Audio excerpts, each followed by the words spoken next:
एचएनडी जमीन व्यवहार प्रकरणामध्ये माजी आमदार रवींद्र धंगेकर हे सातत्याने भूमिका मांडतायत आणि आवाज उठवल्यानंतर रवींद्र धंगेकर आता एचएनडी बोर्डिंगला भेट देण्यासाठी निघालेले आहेत। आपल्यासोबत स्वतः रवींद्र धंगेकर आहेत। अगदी 5 मिनिटांमध्ये तुम्ही जैन बोर्डिंगमध्ये पोहोचताय। काल जो मेल आलेला आहे त्यावरती समाधानी आहात का? धंगेकरांची लढाई संपली असं म्हणायचं? धंगेकरांची लढाई ही संपणारच नाही। जी विकृती आहे त्या विकृतीवर कायम आम्ही लढत राहणार। आज मी पण केला होता की जोपर्यंत देऊळ मुक्त होत नाही तोपर्यंत मी दर्शनाला जाणार नाही। पण त्याची सुरुवात आज काल रात्रीपासून झालेली आहे आणि मी सगळ्यात आनंदी आणि समाधानी हे की माझे नेते एकनाथ शिंदे त्यांनी मला काल शब्द दिला होता की धंगेकर 2 दिवस तुम्ही काय बोलू नका। मी ज्या दिवशी भेटल्यापासून मी मुरलीधर मोहोळ आणि त्यांच्या टीमवर अजिबात बोललो नाही किंवा ट्विट काही केलं नाही।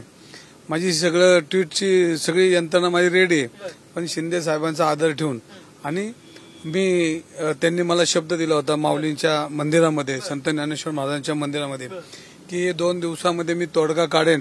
आणि मला मग असं वाटलं की शिंदे साहेबांनी मला तेव्हाच आनंद झाला की मला आज काहीतरी चांगली बातमी मिळते आणि ती बातमी मिळली। पण ह्याच्या पाठीमागं आदरणीय अमित शाह असतील, आदरणीय फडणवीस साहेब असतील, एकनाथ शिंदे साहेब असतील आणि आमचे उदय सामंत असतील आणि सर्व तमाम जनता महावीर प्रतिष्ठानचे सर्व संचालक मंडळ सगळीच जैन धर्मियाचे तिथले ते योगी सुद्धा नाव घेतलं तुम्ही? कारण ह्याच्यामध्ये त्यांचा रोल 100% असणार। कारण एवढी मोठी जर प्रक्रिया होत असताना आणि एक जर मंत्री ह्याच्यामध्ये हस्तक्षेप करत असेल तर ते त्यांच्या पद्धतीने त्याला कोणत्याही मार्गाने निरोप देऊन हा व्यवहार रद्द करा अशी त्यांना सूचना केली असेल। म्हणून शेवटी ही सिस्टीम आहे आणि या सिस्टीमला सगळं कळतं कोण काय करतं ते। म्हणून अमित शाह साहेबांचे मी मनापासून आभार मानणार आहे। आणि एकीकडे तुम्ही एकनाथ शिंदेची भेट घेणं किंवा एकनाथ शिंदेना सांगणं, एकनाथ शिंदेना भाजपतल्या नेत्यांनी सांगितलं की धंगेकरांना समज द्यावी, दुसरीकडे मुरली मोहोळ वर्षावरती भेटायला गेले, त्यानंतर अमित शाह मुंबईमध्ये दाखल होत आहेत आणि त्या रात्रीच काल हा सगळा मेल येतो। ह्या सगळा घटनाक्रम कसा म्हणायचा? अमित शहाची पॉवर दिसली ना काल। अमित शाह साहेब मुंबईत येत आहेत म्हणजे याचा अर्थ की यांनी केलेलं पाप हे आता संपलं पाहिजे, नाहीतर ह्याची सजा मोठी आहे हे त्यांनी ओळखलेलं आहे। आणि शाह साहेबांचा काय निरोप असेल तो जैन धर्मियांच्या बाजूनेच असेल असं मला प्रामुख्याने वाटतं। आणि मी सगळ्यात म्हणजे हे तर आहेच सिस्टीम देवेंद्र फडणवीस साहेबांचे बी आभार मानणार कारण शेवटी त्यांना लक्षात येते कारण ते दोन्ही गृहमंत्री ते राज्याचे केंद्राचे आणि मग त्यांच्या हे लक्षात आल्यानंतर ही जी चोरी चाललेली ही चुकीची आहे आणि याच्यामध्ये जे काही सजा द्यायचे ते त्यांच्या पक्षाच्या वतीने देतील। पण त्यांचे आभार का मानले की त्यांनी ह्या प्रकरणामध्ये लक्ष घातलं होतं। त्यांना स्वतःला मी पत्र होतं फडणवीस साहेबांना दिलं होतं आणि ज्या वेळेला फडणवीसांनी पण याच्यात लक्ष घातलं आणि म्हणूनच हे झालं। ज्या वेळेला 18 दिवस भीष्म प्रतिज्ञा चालली होती की विशाल गोखले माझा मित्र आहे आणि ह्या व्यवहाराशी माझा काही संबंध नाही, मग जर व्यवहाराशी संबंध नाही तर मला शिंदे साहेबांनी सांगितलं की बोलू नका, पण एक शेवटचं याला हा अध्याय पूर्ण होणार नाही। तर जर तुमचं हे नव्हतं तर मग तुम्ही मेल का पाठवला? मेल तर विशाल गोखलेने आणून दिला पाहिजे, सर्वांच्या समक्ष आणून दिला पाहिजे, मग तो लपून का ठेवला, मग रात्रीच का उघडला? हे सगळं संशयाचं वातावरण आहे आणि हे दिल्यानंतर मग तुमच्या चॅनलमधनं मला रात्री कळ मला झोपेत नव्हतं तर हे सगळं राजू शेट्टींनी फेसबुक लाईव्ह केलं, राजू शेट्टींनी सांगितलं की मेल आलाय। नाही हे आता त्यांचं काय बोलणं आलं त्या बैठकीत मी नव्हतो, पण माझं पहिल्यापासून शेवटच्या दिवसापर्यंत एकच धोरण होतं की जैन मंदिर मुक्त झालं पाहिजे।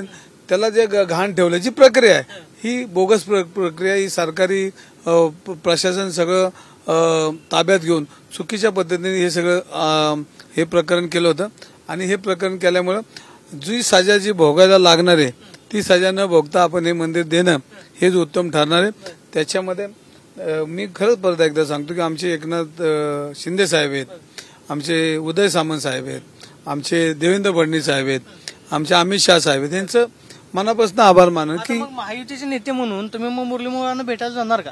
तुम्ही म्हटलं होतं की त्यांनी जर रद्द केला तर मग मी त्यांचा सत्कार करेन। तुम्ही आता महायुतीमध्ये आहात, घटक पक्ष म्हणून भाजप शिवसेना एकत्र सत्तेमध्ये आहे, तुम्ही शिवसेनेचे पुणे महानगर प्रमुख आहात, तिकडे कधी ते भाजपचे नेते आहेत। नाही ह्या सगळ्या प्रकरणामध्ये माझं मुरलीधर मोहोळांशी बांधायला बांधणं आहे निवडणुका आल्या गेल्या, कधी राजकारणामध्ये कोण कोणाचा दोस्त नसतो, कोण कोणाचा दुश्मन नसतो. कधी कुठल्या एका स्टेजला कधी एकत्र येतील हे आपण या देशामध्ये पाहिलं, या राज्यामध्ये पाहिलं. म्हणजे काँग्रेसची शिवसेनेची युती स्वप्नात नव्हती, पण आपण बघितली ना. राजकारणात काही चालतं, पण त्याचा अर्थ असा नाही की ते माझे दुश्मन नाहीत. पण ज्या वेळेला चुकीची पद्धत असेल, चुकीचा जर लोकांना त्रास होत मला जर लोकांनी गाराने गायली तर मला त्याचा शेवटच्या टोकापर्यंत जाणं हे आपलं कर्तव्य. कारण शेवटी पुणेकरांचा मी कार्यकर्ता आहे. मला पुणेकरांनी 40 वर्ष सांभाळलं, मुलासारखं सांभाळलं. ज्या त्यावेळेला मला ताकद दिली, आशीर्वाद दिले, माझ्या मागे उभे राहिले, माझ्या वाईट चांगल्या वेळेला पुणेकरांनी साथ दिली. म्हणून या सगळ्या प्रकरणामध्ये मी प्रामुख्याने पुणेकरांचे तेवढेच माझ्यावर उपकार आहेत. त्याची जर उतराई व्हायची असेल तर मी काय म्हणतो की माझे 7 जन्म आले, 7 पिढ्या आल्या तरी पुणेकरांची उतराई होणार नाही. कारण 10 नावाची लोक तुम्हाला दंगेकर सापडणार नाही. पण मला लोकसभेपर्यंत त्यांनी नेण्याचा जो मला आशीर्वाद दिलेत त्यांचं तर उपकार कायम राहणार. त्यांच्या भाजपचे एकीकडे नेते किंवा प्रवक्ते तुमच्यावरती टीका करतायत. नवनाथ बने यांनी तुमच्यावर टीका केली की तुम्ही 12 पक्ष फिरून आलेला आहात, तुम्ही भाजपवरती टीका करू नका. जर भाजपवरती टीका केली आम्ही जशाच तसं उत्तर देऊ. भाजप विरुद्ध शिवसेनेचा हा वाद तुमच्यामुळे वाढतोय किंवा तुमच्या विधानामुळे वाढतोय असं तुम्हाला वाटतं का? बनेंना माझी विनंती, मी पक्षावर बोलत नाही. मग जर पक्षावर बोलायची वेळ आली तर आम्ही दोघं खासगीत बोलू आणि त्यांना खासगीत व्यवस्थित पक्ष बदलायची जी भाषा आहे ती आता ते बोलणार नाही. कारण पक्षावर कुठल्या बोलायचं नाही ठरवलंय. पण बनेंनी जर मला छाला बोललं तर नक्कीच त्यांच्या घरी जाईन. मी त्यांना तुमच्या मार्फत विनंती की ते बने साहेब एकदा छाला बोला, एक माणुसकी म्हणून मला बोला. आणि मी त्यांना 2-3 शब्द बोलेल, त्यांची उत्तर त्यांनी दिली तर मग मी त्यांना गुच्छ खासगीत. कारण आता पक्ष बोलायचं नाही आपलं ठरलंय ना. आणि माझ्या साहेबांनी बी सांगितलं की पक्षावर कुठल्या बोलू नको, नाहीतर मग त्याचा हातभर मग आपल्याकडे जंत्रीच असते, ते बोलणार नाही. कारण शेवटी एक धर्मयुती धर्म मला ज्या पक्षामध्ये आलोय मी, तर तुम्ही मला पक्षाची ध्येय धोरणं, विचाराची ध्येय धोरणं हे मला चांगली कळतात. आणि याच्यावर मी बोललो की मग पक्षावर येतं म्हणून मी बोलतो. ही भाजप विरुद्ध शिवसेनेच्या वादाची सुरुवात ज्यावेळेस तुम्ही चंद्रकांत पाटलांवरती आरोप केले की निलेश गावळ प्रकरणामध्ये मग त्यानंतर भाजपचं असं म्हणणं होतं की तुम्ही पुरावे देत नाहीत, तुम्ही फक्त टीका करता किंवा आरोप करता. चंद्रकांत पाटलांवरती जी टीका केली त्यावरती ते म्हटले की आमचे भाजपचे ज्येष्ठ नेते आहेत, तुम्ही पुरावा देता नेत्यांवरती टीका करता. भाजपच्या पुरावे द्यायचीच गरज नाही, सगळे लोकांना माहिती आहे, जनतेला माहिती आहे. मी मोहनला जे पुरावे दिलेत आपलं बोलायचं नाचं ठरलं, पण तरी जे मोहनला त्यांना कुठं खोडता आले माझे, पण नाही खोडले. त्यांनी जर म्हणले ना तर उद्यापासून बघा हे माझ्या साहेबांना मी विचारेन की साहेब आता यांना पुरावे देऊ का, मी तर लगेच द्यायला सुरुवात करेन. आणि दादांची तर आपलं युद्ध आहेच, कारण शेवटी ते आमचे, मी तर सकाळीच म्हणलो की त्यांना परमेश्वराने उदंड आयुष्य देऊ आणि चांगली शक्ती देऊ. कारण शेवटी मला काहीतरी बोलायचं आहे त्यांच्याशी आणि आज ते सत्य दे म्हणून मी त्यांच्या दारात जाणार नाही. पण ज्या दिवशी सत्ता नसेल त्या दिवशी रवी दंगेकर त्यांना भेटायला जाईल. मला काय मागायला जायचं नाही, पण त्यांना एक सांगायचे की तुम्ही जे केलं ते चांगलं केलं नाही, तुम्ही जे केलं ते चांगलं केलं नाही. आता ती माझी तळतळ आहे, ती मी नंतर बोलन. पण तुम्हाला सांगतो इतक्या खालच्या पातळीवर जाऊन जर तुम्ही माझ्यावर अन्याय करत असताल तर एवढं सोपा विषय नाही. तुम्हाला देवाच्या दरबारात जायचंय, त्यावेळेला तुम्हाला हिशोब द्यायचा आहे. त्यावेळेला रवी दंगेकरांचा विषय आला तर तुम्हाला परमेश्वर काय तुम्हाला काय जे सांगा ते परमेश्वर माहिती. तुम्ही असं म्हणालात की तुम्ही आता सत्तेमध्ये आहात, मग तुमचाही पक्ष सत्तेमध्ये आहेतच की कोणी. पण मी माझं कारण कधीच सांगत नाही. मी तुम्हाला सांगतो माझ्यावर किती अन्याय झाला आणि मी किती उद्ध्वस्त झालो, तर मी कोणाकडे माझ्या कामासाठी भीक मागायला जाणार नाही. माझ्या कामासाठी मी जनतेच्या कामासाठी 100 वेळा जाईन आणि जाणार. मी तर तुम्हाला सांगतो जनते, मी अजित दादांना बी उद्या परवा भेटणार आहे, ते आजारीत म्हणून नाही, जनतेची कामं मला भेटावं लागतं. निरोप दिला मला जायचंच आहे, माझी जनतेची काम आहेत आणि त्यांच्या आधिपत्याखाली ते मग त्यांना भेटवलं. ह्याचा विषय काय नाही याचा विषय माझ्या नेत्या पुढे मांडला. माझ्या नेत्यांनी सांगितलं की 2 दिवसात तोडगा निघेल.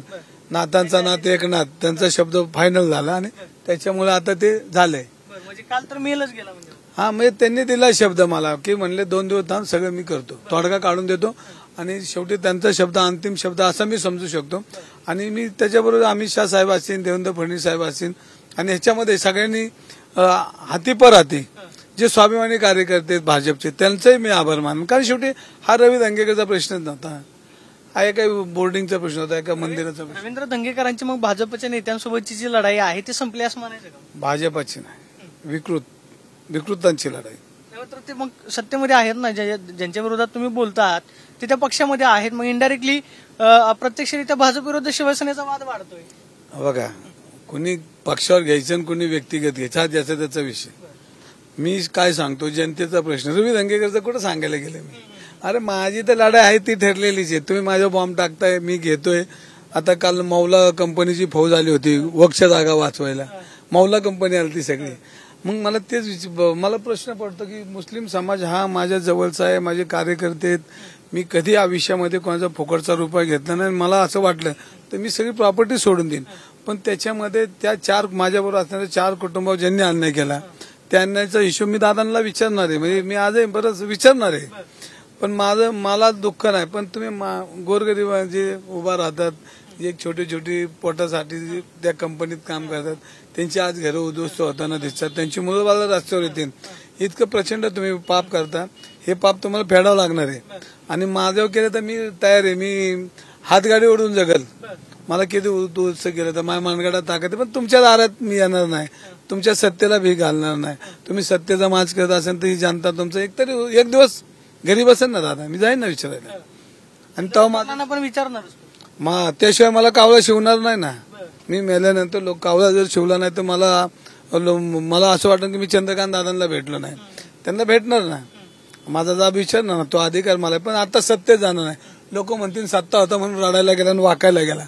अजिबात नाही. सत्ता जाऊ त्यांच्या घरी जाणार मी, 100% जाणार. आता हा सगळा गोखले जमीन गैरव्यवहार प्रकरण जे आहे, तुम्ही सातत्यानं बाजू तुमची मांडताय. काल मेल आलेला आहे. हा सगळं प्रकरण जे आहे ते कधी थांबेल असं तुम्हाला वाटतं की कुणी हे रद्द केलं पाहिजे? ह्याच्यामध्ये मी परत अमित शहा साहेबांचे, देवेंद्र फडणवीस साहेबांचे, एकनाथ शिंदे साहेबांचे आभार ह्याच्यासाठी मांडले. तर ही सगळी लोक ह्या जैन धर्माच्या जागेसाठी प्रयत्न करतात आणि हे प्रयत्न सफल होतील. आता कालपासून मला ह्याचा विश्वास वाढलेला आहे. म्हणजे आता तुमची पहिली तर टप्पा पूर्ण झाला असं म्हणायचं? पहिला अंक संपलाय. दुसरा अंकात पहिला अंक संपून दुसरा अंक चालू आहे. दुसऱ्या अंकाची परिस्थिती बरी दिसते. तिसऱ्या अंकात अजून आहेत ना, तो अंकच बंद नाही राहणार. मी शिंदे साहेबांशी बोलणार आहे. साहेब मला विकृतीवर बोलायला द्या आणि मी बोलणार. माझा आवाज दाबू नका. आणि मी चुकीचं काम करत नाही. मी कुठल्या पक्षावर बोलत नाही, व्यक्तीवर नाही. व्यक्ती दोष त्यांचाही नाही, विकृती दोषवर बोलणार आहे. आणि जेव्हा जनता रस्त्यावर येते त्यावेळेला आपल्या नेत्यांपुढे आपली गाणी पोचण्यासाठी जर त्यांना मी पत्र देऊन नाही ऐकलं हे सगळ्या प्रकरणात, तर मला ते प्रसार माध्यमांपासून जाऊन माझी बाजू मला मांडावं लागेल. शेवटचा प्रश्न आहे, तुम्ही आज आंदोलन करणार होतात, मात्र तुम्ही जैन मुनींची भेट घेणार आहात. 2 मिनिटांमध्ये तुम्ही पोहोचताय. जैन मुनींना काय सांगणार आहात? जैन मुनी म्हणजे म्हटलं की 1 तारखेपासून जर 1 तारखेच्या आधी डील रद्द झाली नाही तर 1 तारखेपासून एकत्रित सगळे आंदोलन करू. मी पुणेकरांचा आदर करणारा कार्यकर्ता आहे आणि मला सर्वसामान्य माणसाने जरी एखादं काम सांगितलं तर ते मी समजून घेऊन त्याला मान सन्मान देऊन त्या काम करत असतो. आणि हे तर स्वामी आहेत. हे आयुष्यभर त्यांनी सगळं सुखी जीवनाला तिलांजली दिली. देवाच्या दारामध्ये ते वंदनीय असतात. आणि मग या वंदनीयांनी काही आपल्याला उपदेश केला असेल तर तो प्रसाद म्हणून आपल्याला घ्यायचा असतो. तो आज मी त्यांच्याशी बोलणार आहे, त्यांचं दर्शन घेणार आहे आणि हे माझं जे धरणं आंदोलन होतं त्याची भूमिका स्पष्ट करणार आहे. आपण पाहतोय की पुणेकरांचा हा प्रश्न होता. मी भाजपच्या पक्षाच्या विरोधामध्ये नव्हतो, मात्र एकनाथ शिंदेंनी मला शब्द दिलेला आहे की 2 दिवसांमध्ये मी या प्रकरणावरती तोडगा काढतोय. मग मात्र जर वैयक्तिक टीका केली तर मग मात्र माझ्याकडे हातभर पुरावे आहेत, ते सुद्धा मी देईन, अशी प्रतिक्रिया रवींद्र धंगेकरांनी दिल्यास पाहायला मिळते. Camera person Yogesh Sawant, Pradeep Kapse, TV9 Marathi, Pune.